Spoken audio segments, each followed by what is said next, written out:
Elias had always believed that sleep was the one place where nothing could touch him. The day could bruise him, conversations could drain him, work could hollow him out, but night was supposed to be neutral ground. Yet every morning he woke with the same dull weight behind his eyes, the same fog that clung to his thoughts as if something had been siphoned off while he wasn't looking. He told himself it was stress, or age, or too much screen time. Still, a quieter part of him knew that explanation didn't reach deep enough. The shift began when he came across a set of desert writings translated and circulated quietly online, fragments traced back to a forgotten discovery near the cliffs of an Egyptian valley. Elias wasn't searching for doctrine or belief. He was searching for language that matched his experience. These texts didn't read like sermons. They read like warnings passed hand to hand, written by people who assumed the reader was already in danger. The writings described sleep not as rest, but as a transition. When consciousness loosens its grip on the body, something subtle happens.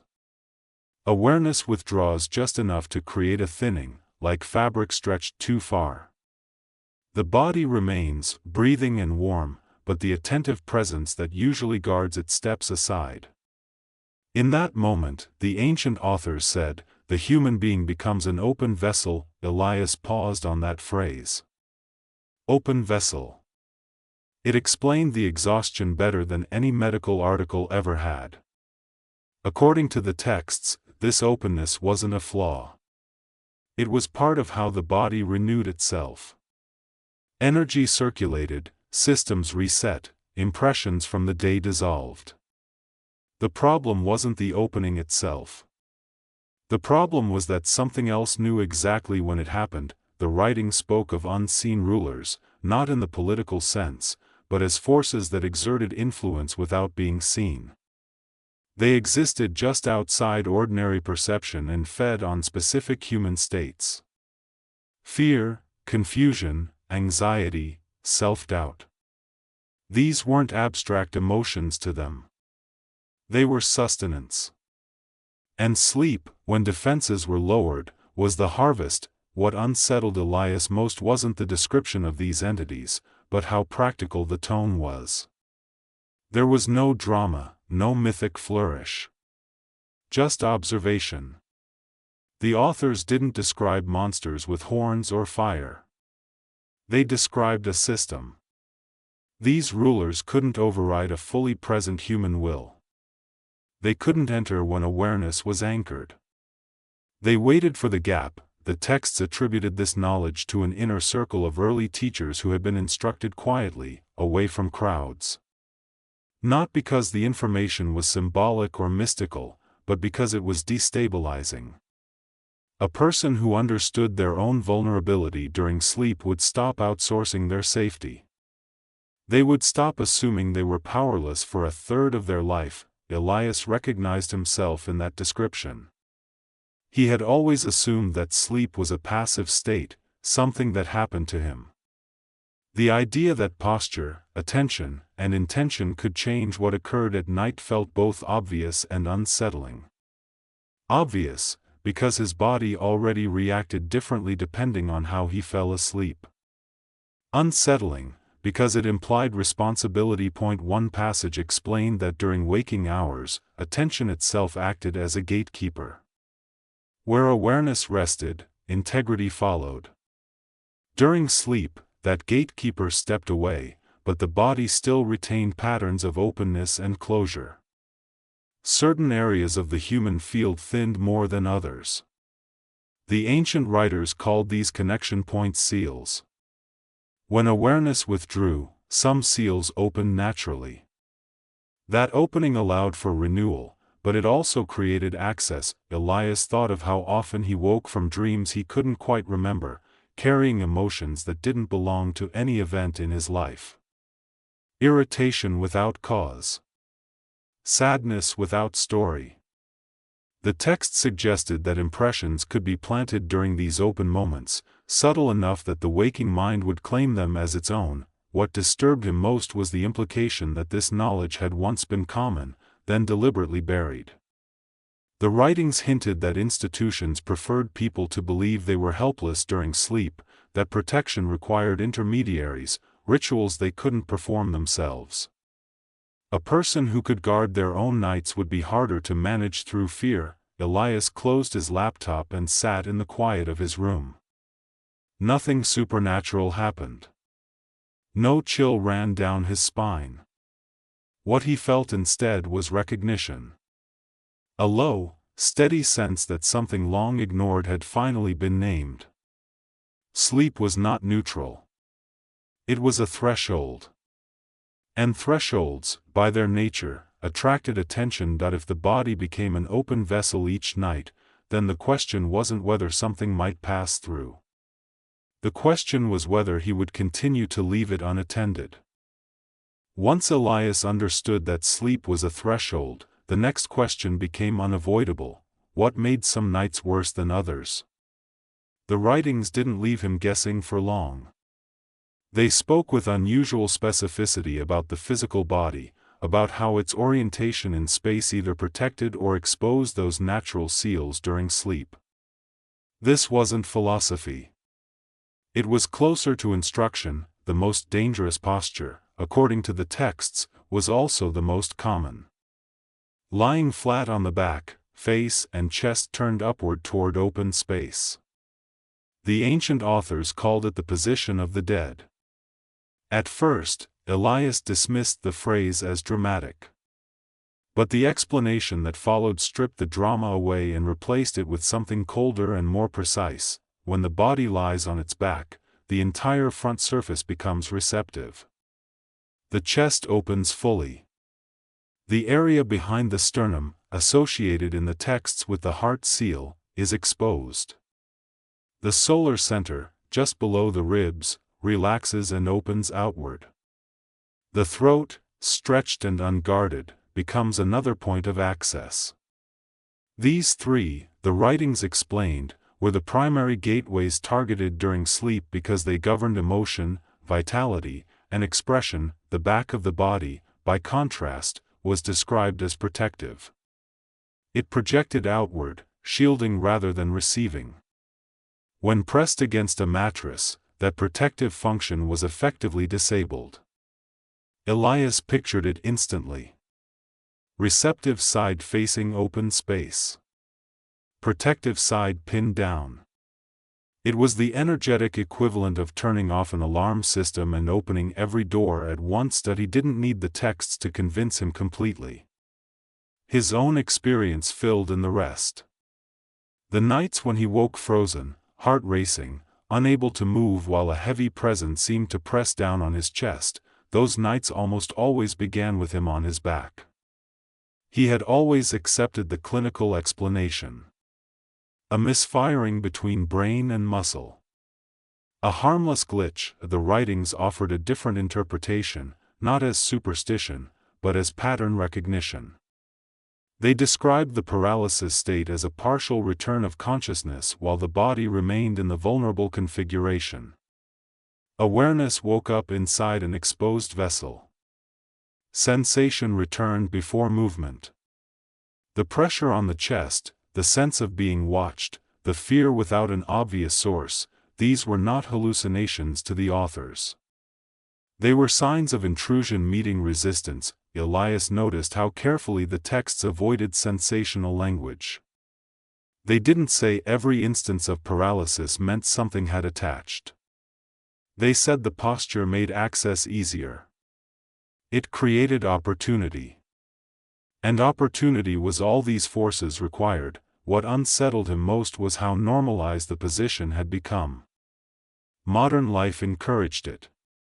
Screens overhead. Pillows designed to prop the head back.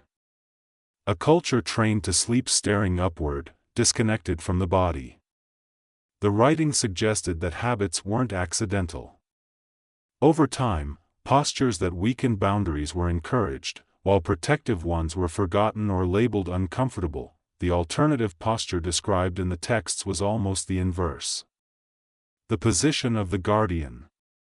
Elias reread the description several times, surprised by how ordinary it sounded. Lying on the right side. Knees slightly bent. Chin gently tucked. One hand placed intentionally over the chest. There was no mysticism in the description itself. The power, the authors explained, came from alignment. By turning the body sideways, the three primary seals were no longer exposed simultaneously. The chest faced a surface rather than open space. The solar center was shielded by the natural curve of the torso. The throat relaxed inward instead of stretching outward. The hand placement mattered too. The left hand, associated in the writings with reception, was positioned over the heart seal deliberately. Not resting there absent-mindedly, but placed with awareness. The act was symbolic and functional at the same time. Awareness stationed itself where vulnerability had been greatest. The slight bend of the knees completed what the authors called the circuit. Instead of energy flowing in a straight, open line, the body formed a loop. A closed system. The texts were blunt about this point. Closed systems were difficult to access. Open endpoints were not. Elias tried the posture that very night. He didn't expect immediate results. He was too practical for that. Still, as he lay there on his side, he noticed something subtle but unmistakable. His body felt more contained. Less sprawled. Less exposed. His breathing deepened without effort. The familiar tension in his chest eased, not because he was trying to relax it, but because it no longer felt necessary to stay alert. Sleep came differently. There was no abrupt drop. No sense of falling away from himself. Consciousness faded like a dimmer switch instead of a cut wire. When he woke hours later, it wasn't with a jolt. It was with clarity. No lingering dread. No heaviness pressing him back into the mattress. He lay still for a moment, taking inventory. The silence in his mind felt earned. The texts had warned that posture alone wasn't everything. It was a foundation, not a seal. But even this first adjustment had changed something fundamental. Elias realized he had spent years offering his most vulnerable state without question. Turning his body had been the first act of refusal. The writings made one thing clear to Elias: posture reduced vulnerability, but it did not complete the work. Protection, in the sense these authors meant it, was not passive. It required a brief moment of participation before sleep, a conscious sealing that told the body what to do once awareness withdrew. They described this not as prayer, but as instruction. Before lying down, Elias was told to sit at the edge of the bed. Not rushing. Not already half asleep. The transition mattered. Both feet on the floor, spine upright enough to feel present, hands placed deliberately over the center of the chest. One hand resting on the other. Weight, warmth, contact, attention followed sensation. The texts emphasized this repeatedly. Attention was the missing element in most people's nights. Elias closed his eyes and directed his awareness behind the sternum, not searching for anything dramatic, just staying with the subtle warmth that gathered there when he didn't rush away from it. Beneath the physical heartbeat, there was a quieter pulse. Slower. Steadier. It didn't feel like effort. It felt like recognition. The writings called this the inner spark, not as metaphor, but as orientation. A reminder of where authority actually resided. Not above. Not outside. Right there. Only then came the words. They were simple. Almost disappointingly so. Not elaborate invocations or poetic phrases. Just a direct statement of intent spoken clearly, either aloud or internally, with no embellishment. The authors stressed that the effectiveness did not come from volume or emotion, but from coherence. Meaning and intention aligned, Elias spoke them slowly, feeling each phrase land rather than pass through. He stated that the doors of his vessel were sealed, that the gates through which intrusion occurred were closed, that his own light guarded his rest, that his source ensured his return. There was no sense of calling out. It felt more like issuing a reminder.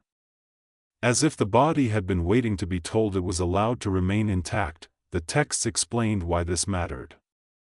The human energy field, which modern instruments could now measure in fragments, responded to command when command came from the right place.